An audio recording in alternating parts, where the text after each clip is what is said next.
Bukannya sebentar terus berdiri lagi, enggak. Saudara, puji Tuhan, kita sudah masuk pada bulan November. Dan hari ini memang cukup spesial. Karena pujian penyembahan kita tidak hanya dilakukan dengan nyanyian, dengan baca firman, dengan merenungkan firman, berfellowship seperti ini. Tapi ada seorang tamu yang ada di tengah-tengah kita yang saya perlu perkenalkan pada saudara. Pastor Elmore atau pendeta Elmore dari Yogyakarta. Dan dia adalah seorang hamba Tuhan, seorang pendeta GSJA di Indonesia. Salah satu pendeta GSJA di Indonesia. Tapi pelayanannya lebih berkhotbah melalui lukisan. Dan ini yang unik, saudara, ini yang unik. Kita mungkin belum pernah melihat ini, tetapi selama ibadah pada pagi hari ini, siang nanti, pendeta Elmore akan melukis di depan. Dan selama nanti khotbah dilakukan, dia akan melukis. Dan nanti selesai khotbah, lukisannya akan selesai. Dan apa yang dia tangkap, maafkan suara saya rada. Dan apa yang akan dia lukis, itu yang dia dapatkan dari atmosfer selama ibadah kita. Dan termasuk nanti waktu firman Tuhan disampaikan. Dan dia akan sampaikan sesuatu. Saya mau undang mana Pastor Elmore, sudah adakah, di mana? Tadi saya lihat ada di belakang ya. Come, mana Pastor? Yes, come Pak. Saudara boleh beri tepuk tangan sebentar buat Pendeta Elmore. Thank you, sir. Memperkenalkan sedikit aja udah berapa lama melakukan ini dan sudah berapa lama melayani seperti ini? Kira-kira lumayan ya, 6-7 tahun, cuman waktu pandemi kan agak cooling down gitu, terus mulai lagi. Apa yang menginspirasi untuk bisa melukis selama ibadah gitu? Karena kan orang biasanya kalau ibadah nyanyi, kalau ibadah kan baca firman, tapi bukan berarti gak baca firman kan ya Pak ya. Tapi ada firman justru yang mau disampaikan melalui lukisan. Apa yang menginspirasi itu Pak? Salah satunya soalnya mengincorporated fine art ke dalam worship gitu. Kan kalau musik, vokal udah, tari lumayan, cuman fine art itu masih kurang. Terus saya dari isi, saya lihat banyak teman yang punya talent, tapi karena mereka kayak kurang diberi tempat untuk itu, jadi banyak yang belok gitu lah. Jadi ya saya menolong untuk supaya itu bisa. Saudara, pujian penyembahan bukan cuma sekedar dilakukan dalam tarian, dalam pujian, dalam musik, tapi juga dalam seni yang berbeda, seni yang lain. Termasuk seni lukis. Karena Tuhan adalah pelukis. Pelukismu agung, siapa gerangan. Saudara gak ngerti maksud saya. Baik, Pak Elmore silakan. Sambil saya khotbah, Bapak juga akan menyampaikan kebenaran. Puji Tuhan. Pastor Elmore, terima kasih. Puji Tuhan. Karena Tuhan kita adalah Tuhan yang kreatif, saudara. Dia bukan Tuhan yang monoton begitu-begitu aja. Jadi saya mau pastikan buat saudara, waktu kita masuk sorga, bajunya gak cuma putih. Karena dibilang katanya kalau masuk sorga semuanya putih. Enggak, Tuhan kita tuh gak buta warna. Tuh, saudara gak ngerti juga, ya udahlah. Tuhan kita itu Tuhan yang kreatif, yang luar biasa. Warna-warni dia ciptakan dunia ini. Itu tanda bahwa dia kreatif. Our creator, God is the creator who creates creatively the creation. Saudara ngerti maksudnya? Jadi Tuhan kita tuh Tuhan yang kreatif luar biasa. Makanya namanya kreator. Tuhan yang luar biasa itu. Nah, oleh sebab itu saudara, pada bulan ini, bulan November, bulan Desember kita akan belajar bersama-sama mengenai Thanksgiving and gratitude. Ucapan syukur yang kita naikkan. Dan juga gratitude. Gratitude itu sikap hati yang bersyukur, yang selalu mau berterima kasih gitu. Nah saudara kalau ketemu sama orang, saya yakin saudara pasti suka dengan orang yang selalu mau berterima kasih atau mengucap syukur, yes? Oh iya, saya pastikan itu. Dan orang Indonesia adalah orang yang luar biasa bisa mengucap syukur. Kalau saya coba browsing daerah-daerah mana yang selalu ngadain syukuran. Bogor termasuk syukuran. Jemaat Bethlehem sering ngadain syukuran. Makanya pendetanya gemuk-gemuk. Saya termasuk katanya naik kiloan saya. Padahal saya bilang enggak, kiloan saya enggak naik. Bajunya aja kegedean. Kenapa banyak syukuran? Karena memang selalu ada ucapan syukur yang mau dinaikkan kepada Tuhan. Selalu ada ucapan syukur yang mau disampaikan untuk pemeliharaan Tuhan. Kalau saudara di Jawa Barat, kita semua di Jawa Barat, kalau saudara di daerah-daerah yang lain, selalu ada ucapan syukur, syukuran yang dilakukan. Di Amerika ada namanya Thanksgiving Days. Jadi itu ada mereka makan turkey, mereka makan ayam ayam, itu dia ayam kalkun, saudara, dan lain sebagainya.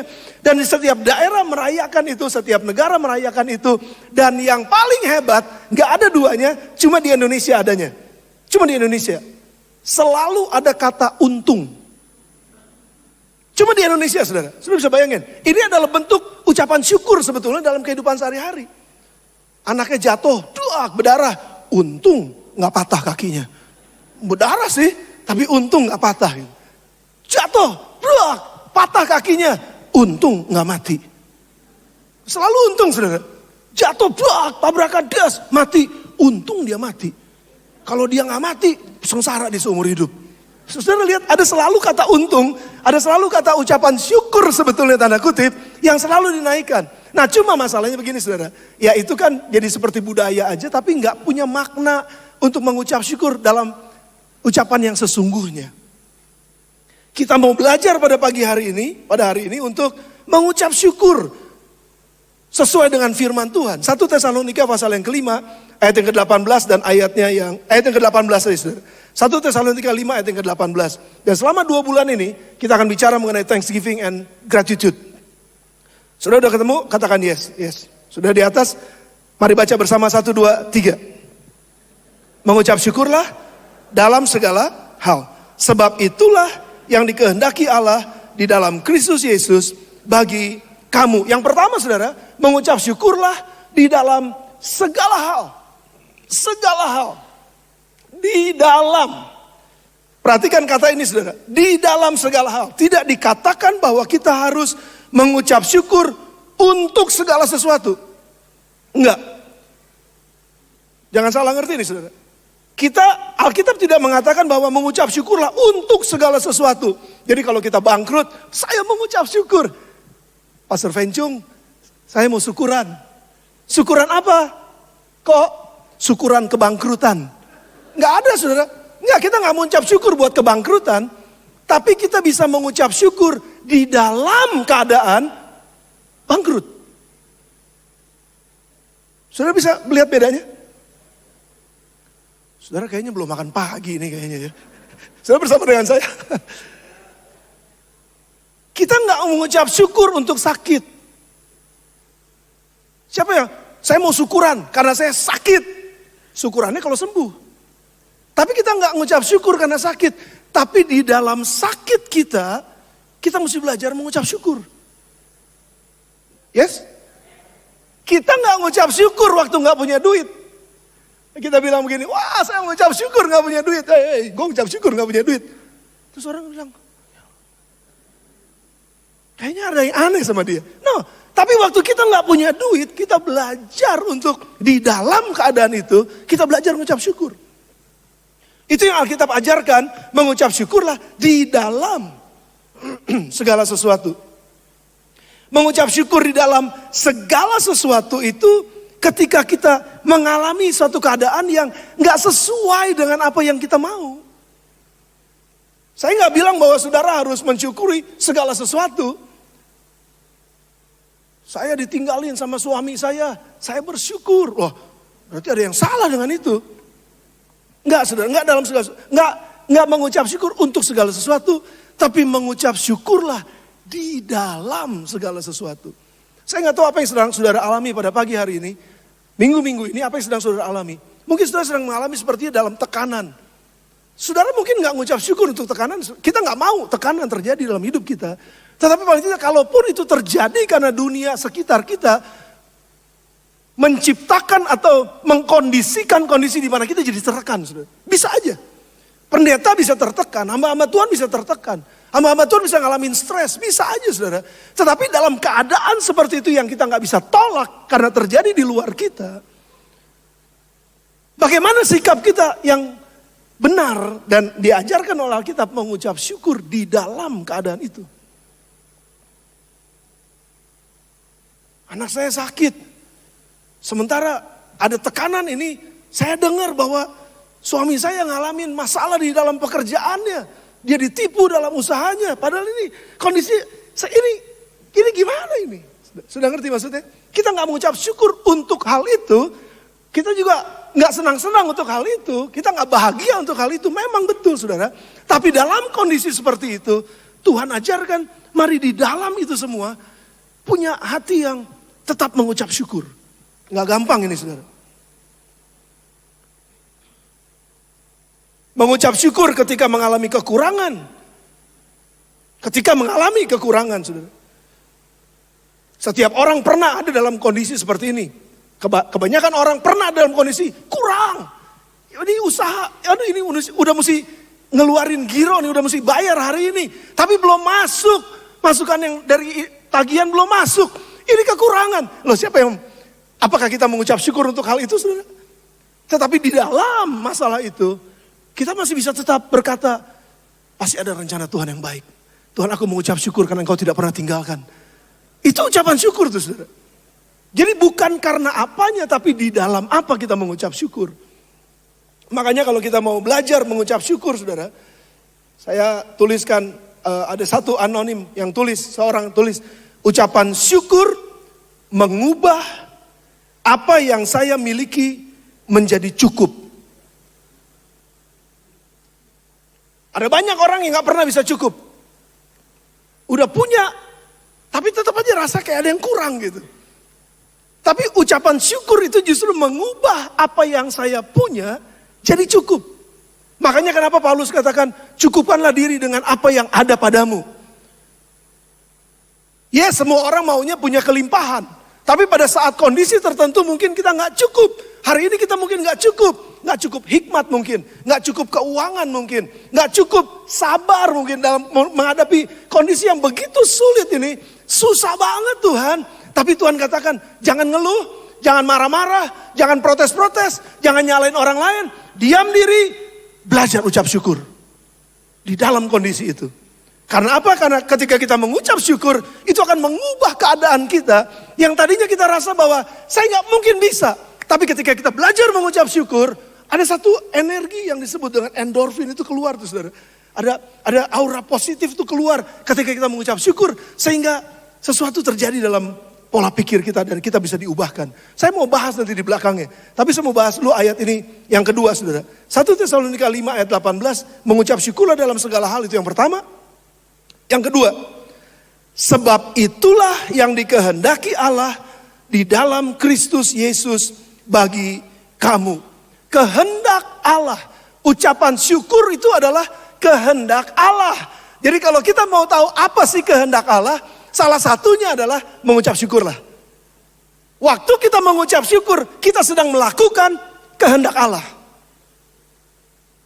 Sudah bersama dengan saya? Karena itu adalah kehendak Allah. Nah mungkin kita tanya saudara. Oh berarti Tuhan itu mau seperti ini. Kesannya mengucap syukur dalam segala kali itu adalah kehendak Allah bagi kita.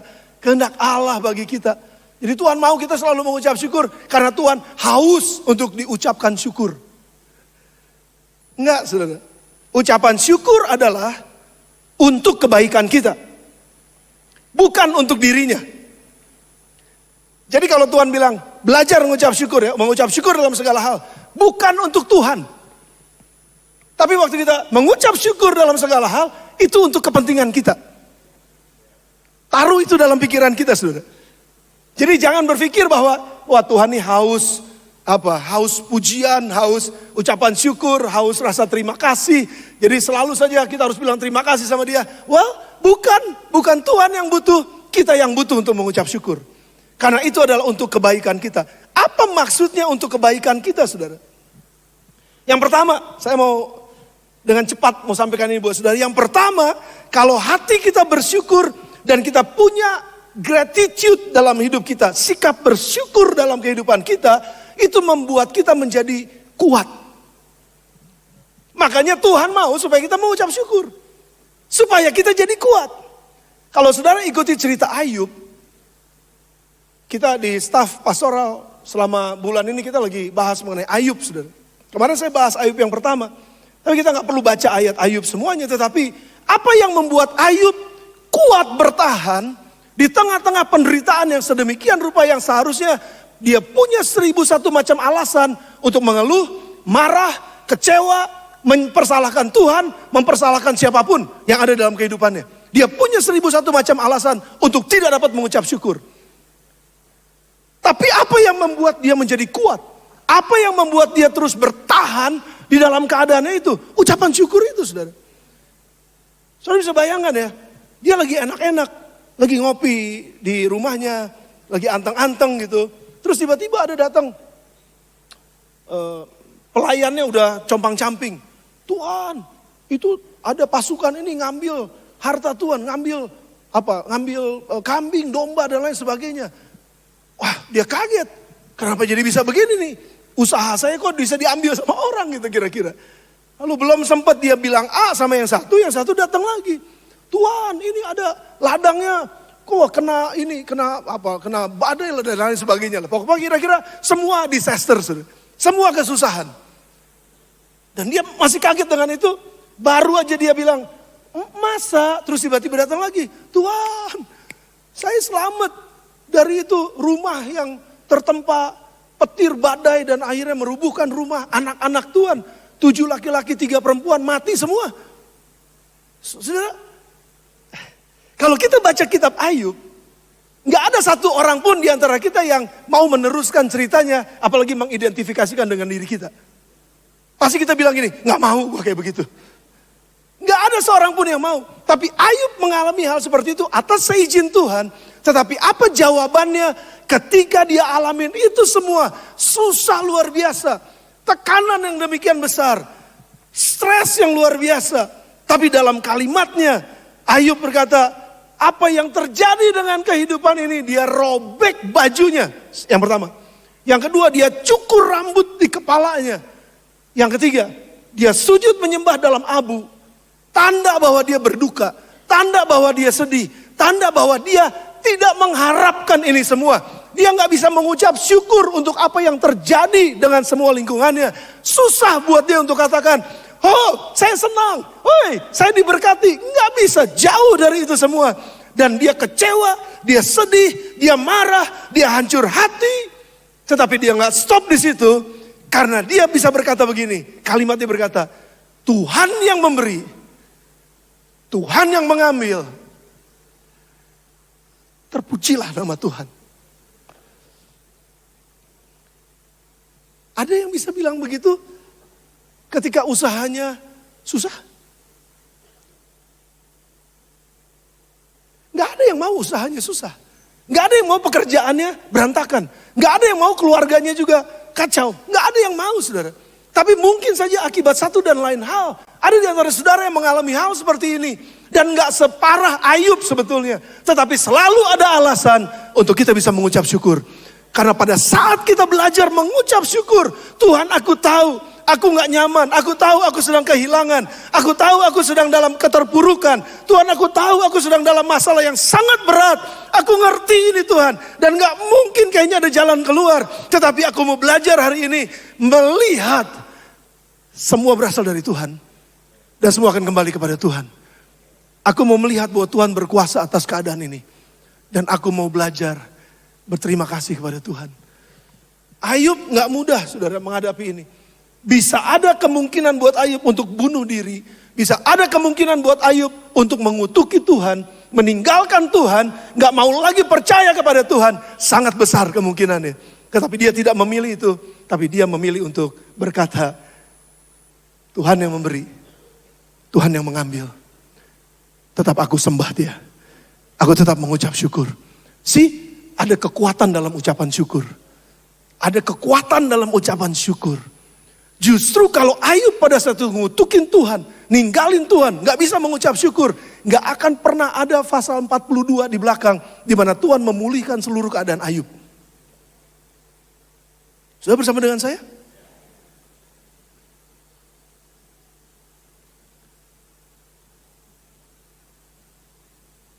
Wow. Hand of God. Belum beres, khotbah saya juga belum beres. Jadi mari kita lihat lagi yang kedua, saudara. Yang kedua. Apa maksud untuk kebaikan kita? Itu kehendak Tuhan, bukan untuk Tuhan tapi untuk kebaikan kita. Apa maksudnya yang kedua, saudara? Yang kedua, waktu kita belajar bersyukur dan sikap bersyukur ada di dalam hidup kita. Yang kedua, kita akan memiliki rasa aman dalam hati. Rasa aman di dalam hati kita. Saudara lihat ketika orang Israel berhadapan dengan orang Filistin. Perang nih saudara. Terus ada Goliat keluar. Terus orang Israel langsung ketakutan. 40 hari, kita tahu ceritanya. Ini udah sering banget dikotbahin. 40 hari mereka kocar kacir. Ngadepin Filistin. Goliat keluar, mereka lari. Ntar sore, maju lagi, Goliat keluar, lari lagi. 40 hari, bulak-balik seperti itu saudara. Dan gak pernah beres. Raja Saul, yang seharusnya seorang raja yang memimpin peperangan, dia tidak melakukan bagiannya dengan baik. Ketika ada seorang tidak melakukan bagiannya dengan baik, lalu tiba-tiba ada seorang yang melakukan yang bukan tugasnya sebetulnya. Tapi dia beresin tugas orang yang tidak melakukannya. Sudah bersama dengan saya? Akhirnya apa yang terjadi? Daud mengalahkan Goliat dan pujiannya sampai kepada Daud. Saul dipuji mengalahkan beratus-ratus. Daud mengalahkan beribu-ribu. Saul mengalahkan beribu-ribu. Daud mengalahkan berlaksa-laksa. Jadi selalu Daud lebih besar. Karena memang Daud ambil tanggung jawab untuk mengalahkan musuh. Sedangkan raja yang seharusnya bertanggung jawab untuk melakukan itu tidak melakukan apapun juga.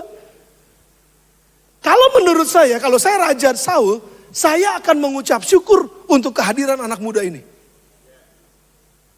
Karena memang 40 hari nggak ada yang berhasil untuk mengalahkannya. Mengalahkan si Goliat. Nggak ada yang berani. Kalau negara saya dalam keadaan susah kayak begini dan nggak ada seorang pun yang berani ambil tanggung jawab. Lalu tiba-tiba ada seorang yang ambil tanggung jawab. Dan dia membela bangsanya, dia membela negaranya. Dia lawan dan dia menang. Negaranya menang. Harusnya raja mengucap syukur dong. Tapi yang terjadi apa? Raja nggak mengucap syukur. Raja malah membenci anak muda ini. Dan menekan anak muda ini. Dan yang menyebabkan apa? Ada sedikit aja orang memuji anak muda ini, insecurity mulai timbul dalam hatinya. Dan dia bilang, ini anak bakalan ngambil posisi gue jadi raja nih. Wah ini anak nih macem-macem nih. Wah ini anak mesti dipencet nih.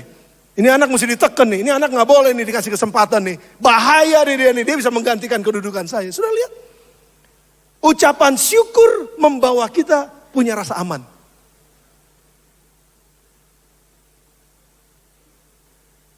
Saudara mengucap syukur gak yang pasangan suami istri? Mengucap syukur gak dengan orang yang ada di sebelah saudara? Yang datang suami istri, boleh saya lihat tangannya sudah angkat sebentar yang datang suami istri, saya ada istri saya di depan. Oke, terima kasih yang di atas juga saya lihat. Oke, sudah lihat lu lirik sebentar. Sudah mengucap syukur gak dengan ada yang sebelah? Atau saudara rasa gak aman?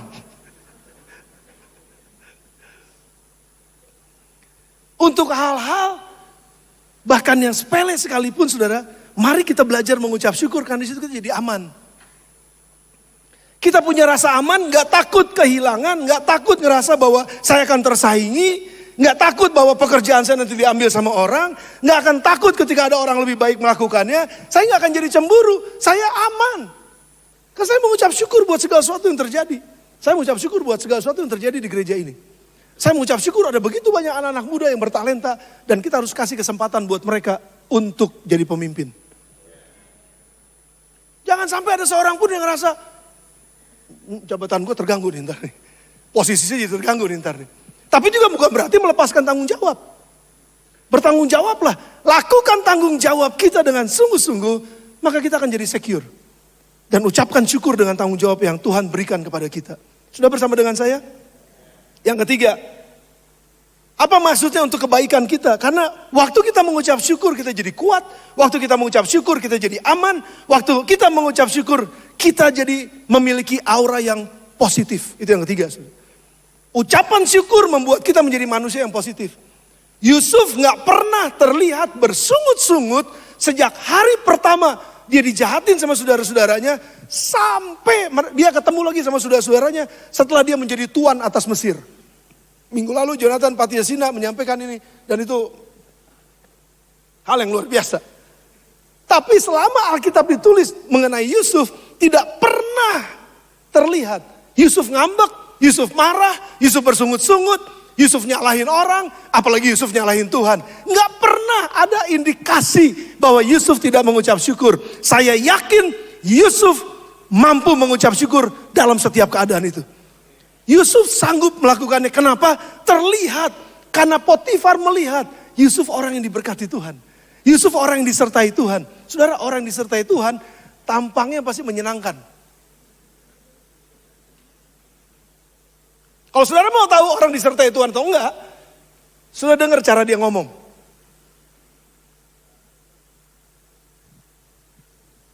Bro, gimana usaha hari ini?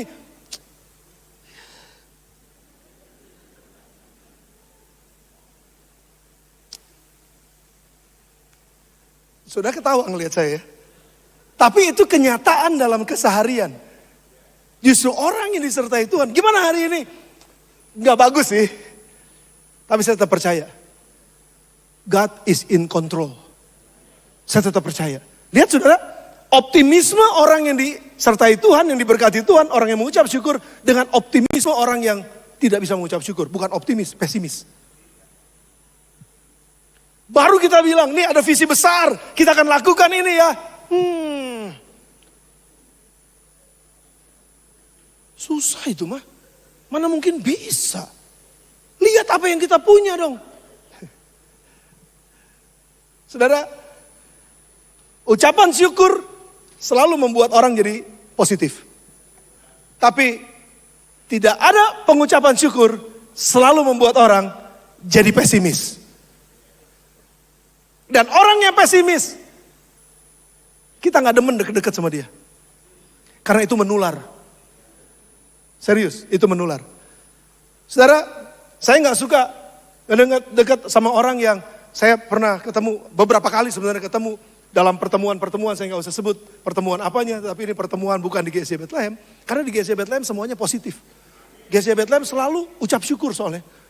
Serius, saudara. Tapi ini di luar. Kita lagi ngobrol gitu, gimana posisi pelayanan di sana, bla bla bla dan lain sebagainya.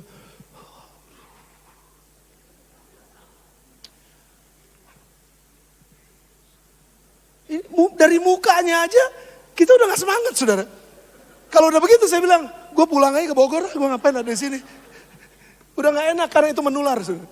Tapi di sebaliknya, optimisme menularkan juga. Kalau saudara optimis, orang di sebelah saudara pasti akan optimis. Cuman bagaimana kita bisa optimis? Mengucap syukur. Belajar mengucap syukur. Kalau saudara ajak saya makan kemana aja, apa saja, saya selalu, bukan mengucap syukur, saya selalu suka. Pokoknya intinya begini. Enak gak enak, makan aja dulu. Jangan lagi makan, gak enak, pasti gak akan diterusin. Makan aja dulu, enak apa enggak? Enggak, udah beres. Ya, tapi udah habis, udah kenyang, benar apa enggak saudara? Tapi kalau saudara makan, aduh, udah kalah saudara. Itu rahasia, saudara, rahasia. Mengucap syukurlah dalam segala hal, termasuk dalam hal makanan. Termasuk dalam hal pakaian yang kita pakai. Termasuk dari tinggi badan kita. Mengucap syukurlah. Saya pernah ngelihat ada seorang wanita pakai haknya setinggi ini saudara. Jalannya keceklok gitu. Terus, aduh saya bilang, dalam hati saya, aduh Ci, kenapa sih pakai tinggi-tinggi amat tuh kan jadi keceklok gitu. Mungkin dia ngerasa bahwa, wah gue jadi kelihatan keren ya. Tapi kalau udah keceklok kan udah gak keren. Udah gak keren saudara. Ngucap syukur aja gitu. Bersahabatlah, berdamailah dengan diri kita. Itu pengucapan syukur saudara. Jadi it's okay, gak masalah. Bukan masalah tinggi badan, masalah intelektual yang penting. Tinggi tapi blow on, maafkan saya. Kalau ngomong gak nyambung gitu maksudnya. Sudah, pokoknya ngucap syukur aja lah dengan semua keadaan kita. Karena kita akan jadi orang yang positif. Yes? Yang terakhir, yang keempat saudara. Apa maksudnya untuk kebaikan kita? Karena hati yang bersyukur dan sikap bersyukur itu membuat kita terhormat dan dihormati. Coba sekali lagi saudara.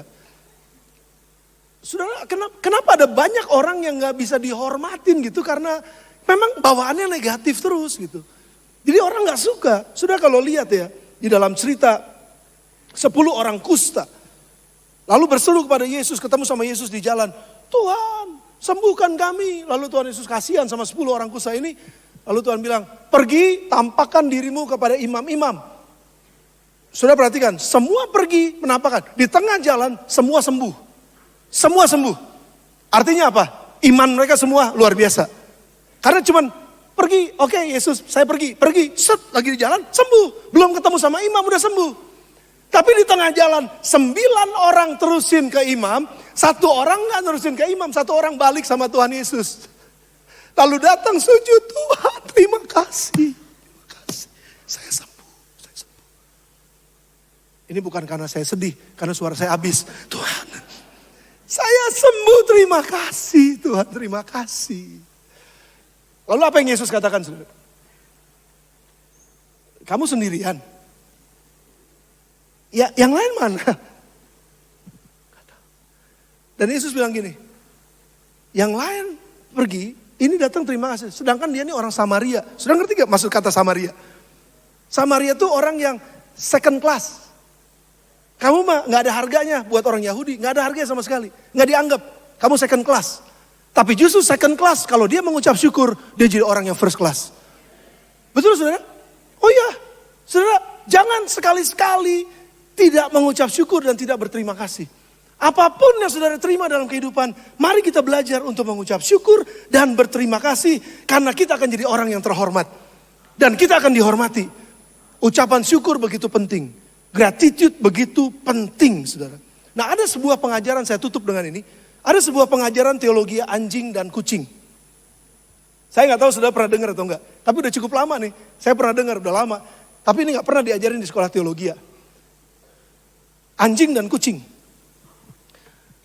Teologi anjing, kalau anjing dikasih makan, anjing ini akan berkata bahwa yang kasih makan saya tuan saya.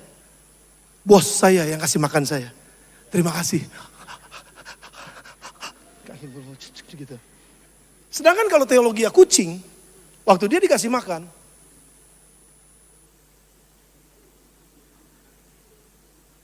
gua bosnya, lu pembantunya. Makanya lu kasih gua makan kan? Dia bosnya. Makanya mohon maaf kepada penggemar kucing, saya gak suka kucing. Tapi bukan berarti saya anti kucing. Gak apa-apa. Cuman karena teologi itu saya jadi ngerti. Kucing tuh sombong. Anjing tuh makanya jadi friendly gitu. Kucing kan gak friendly. Anjing yang friendly katanya. Tapi saya nggak bilang bahwa anjing sama kucing ya mana-mana lah, terserah. Saudara mau piara apa juga, biawak terserah. Mau piara apa aja di rumah terserah. Tapi maksud saya dari teologi ini kita belajar, ada orang-orang yang waktu diberkati Tuhan berkata, sudah selayaknya saya diberkati. Sudah selayaknya, ngapain saya ucapin syukur? Sudah selayaknya saya orang baik, saya orang bagus, saya orang hebat, saya orang pinter, saya layak dipuja, saya layak disembah, saya layak dipuji, saya layak. Saya layak. Itu kucing. Teologi kucing maksudnya. Tapi kalau teologi anjing mengatakan, waktu saya diberkati, saya ucapan syukur. Tuhan terima kasih engkau berkatin saya. Tuhan terima kasih engkau begitu baik buat saya. Tuhan saya ini gak ada apa-apanya. Tuhan saya ini sangat terbatas. Tuhan saya ini gak kuat. Tuhan saya ini benar-benar terbatas. Tapi karena engkau yang tolong saya. Jadi saya mampu sampai hari ini. Saya bisa hari ini. Karena Tuhan. Bukan karena saya, itu ucapan syukur. Nah, bagaimana kita bisa memposisikan, atau bagaimana kita bisa belajar untuk hidup dalam ucapan syukur. Menjadi orang yang memiliki gratitude, menjadi orang yang memiliki sikap hati yang bersyukur dan selalu berterima kasih. Bukan cuma hanya kepada Tuhan, tapi dalam kehidupan sehari-hari. Kita punya gratitude, kita punya sikap hati yang benar. Yang pertama saudara, tiga aja, sudah catat baik-baik. Yang pertama, posisikan Tuhan di tempatnya. Artinya dia adalah Tuhan. Dia adalah pemelihara hidup kita. Dia adalah penolong kita. Dia adalah raja kita. Dia adalah penyelamat kita. Dia yang melakukan semua hal yang kita gak bisa lakukan. Tuhan lakukan di dalam kita. Posisikan dia dalam posisi yang sebenarnya. Jadi ketika kita terima apapun juga, semua ini dari Tuhan. Gak ada karena kekuatan saya. Karena Tuhan, maka saya kuat. Firman Tuhan katakan dalam kitab Ulangan bahwa Tuhan memberikan kamu kekuatan untuk memperoleh kekayaan. Jadi kalau kamu diberkati oleh kekayaan materi, itu karena Tuhan yang memberi kekuatan. Jadi kalau kita punya sikap memposisikan Tuhan sebagai Tuhan yang memberikan kekuatan buat saya. Sehingga waktu saya dapatkan sesuatu karena kekuatan tersebut, saya ucapkan syukur kepada Tuhan. Bukan berkata bahwa saya bisa. No, ini semua karena Tuhan. Setuju? Posisikan Tuhan. Jangan jadikan diri kita Tuhan. Terkutuklah orang yang mengandalkan kekuatannya sendiri. Tapi diberkatilah orang yang mengandalkan kekuatan Tuhan. Posisikan Tuhan pada tempatnya, maka kita bisa mengucap syukur selalu dalam setiap keadaan. Kita bisa selalu mengucap syukur. Yang kedua, yakini bahwa Tuhan menyediakan yang terbaik. Kalau hari ini saya mungkin gak makan yang terbaik. Kalau hari ini mungkin saya gak menikmati sesuatu yang saya ingini sebenarnya. Menurut saya ini yang baik. Tapi waktu saya mengucap syukur, saya dapatnya ini, Tuhan gak apa-apa. Saya mengucap syukur, walaupun saya cuma dapat ini, saya mengucap syukur Tuhan. Saya berterima kasih kepada Tuhan. Dan saya akan nikmati ini, saya akan enjoy dengan ini. Tapi saya tahu satu hal, Tuhan mau membawa saya untuk menikmati sesuatu yang lebih baik lagi. Kalau hari ini belum, besok pasti. Atau lusa mungkin akan terjadi. Kalau hari ini saya terima ini, saya akan bekerja dengan lebih baik, saya akan bekerja, saya akan terus lakukan yang terbaik. Maka saya percaya, yang terbaik Tuhan sudah siapkan buat saya. Kalau kita meyakini itu setiap hari, kita bisa belajar mengucap syukur setiap saat. Yang ketiga, bersyukur untuk hal sekecil apapun. Sekecil apapun. Belajar mengucap syukur. Berterima kasih. Saya mengucap syukur. Saya gak mau take it for granted. Buat istri yang Tuhan tempatin buat saya. Saya mengucap syukur. Buat anak-anak yang Tuhan percayakan buat kami. Saya mengucap syukur. Buat jabatan yang Tuhan percayakan sampai dengan hari ini. I don't want to take it for granted. Saya gak mau anggap ini atau menyepelekan ini atau anggap ini sudah seharusnya saya seperti ini. Semua ini dari Tuhan. Tapi saya percaya. Saya mengucap syukur buat hal sekecil apapun. Bahkan kalau ada yang saya terima dari seseorang mungkin yang saya gak minta, tapi ada sesuatu yang diterima. Kecil aja sih, gak apa-apa. Tapi saya mengucap syukur buat itu. Belajar mengucap syukur untuk segala sesuatu yang kecil. Gak cuma sekedar yang besar, tapi yang kecil. Belajar mengucap syukur. Dengan belajar seperti ini, kita akan menjadi orang-orang yang selalu mengucap syukur. Sudah diberkati? Kita lihat dulu lukisannya. Pak Elmore. Kira-kira ini lagi lukis apa nih? Sedikit aja Pak, jelasin Pak. Bagus ini Pak, biar disorot. Ya, hati manusia itu kan isu yang paling krusial ya. Jadi it's about heart gitu. Dan aku suka dalam karya-karyaku yang lain juga mengolah bentuk yang sebenarnya sangat umum sebetulnya. Tapi sering diartikan itu lebih ke eros gitu kan, hati atau gitu. Tapi ya ini menyerahkan hati pada Tuhan, bentuk ucapan syukur. Ucapan syukur selalu keluar dari hati. Jadi hati itu gak bicara selalu tentang nafsu, keinginan hati, keinginan daging. Tapi hati yang dipersembahkan kepada Tuhan. Makanya ada tangan di atas ya Pak. Itu tangan Tuhan kah? Lalu yang di bawah tangan manusia. Tangan kita. Masih panjang Pak? Sedikit lagi. Masih ada 2 lagu yang kita akan nyanyikan bersama-sama dalam pujian. Pak Elmore akan lanjutkan lukisannya. Saya boleh beri tepuk tangan sekali lagi buat Pak Elmore. Thank you Pak. Jadi saya tutup dengan ini. Saya tutup dengan ini. Mari sama-sama selama 2 bulan ini kita menaikkan syukur kepada Tuhan. Ucapkan terima kasih kepada orang-orang yang sudah berjasa buat kita. Orang-orang yang sudah melakukan kebaikan-kebaikan sekecil apapun. Entah di kerjaan saudara, entah dalam pelayanan saudara, di rumah bahkan, atau dimanapun saudara ada. Mari kita ucapkan terima kasih. Miliki hati yang bersikap berterima kasih. Mensyukuri segala sesuatu. Jauhi keluhan-keluhan dari mulut. Keluhan apapun itu, tahan dulu. Saudara ingat bahwa Tuhan itu baik buat kita. Posisikan dia sebagai Tuhan. Dan ucapkan syukur untuk hal yang sekecil apapun. Dan saya percaya, selama 2 bulan ini waktu kita lakukan ini, kita akan menjadi orang-orang yang disebut orang-orang yang punya kemurahan hati dan sekaligus punya ucapan syukur dalam hidup kita. Tundukkan kepala saudara sebentar. Kita datang pada Tuhan. Bapak, terima kasih buat kebenaran firman-Mu. Biar kebenaran ini akan menolong kami untuk bisa hidup sehari-hari dimanapun Tuhan tempatkan kami. Menjadi orang-orang yang positif, menjadi orang-orang yang kuat, menjadi orang-orang yang ngerti bagaimana mengucapkan terima kasih kepada sesama kami, apalagi kepada Tuhan. Karena Engkau yang sudah lakukan perkara-perkara yang besar. Engkau juga yang akan mengerjakan perkara-perkara yang besar itu di dalam dan melalui kehidupan kami. Terima kasih kami terima firman-Mu ini dan diberkatilah di dalam nama Tuhan Yesus Kristus. Kami berdoa dan kami mengucap syukur. Semua yang diberkati sama-sama katakan amin, amin. Tuhan Yesus berkati saudara.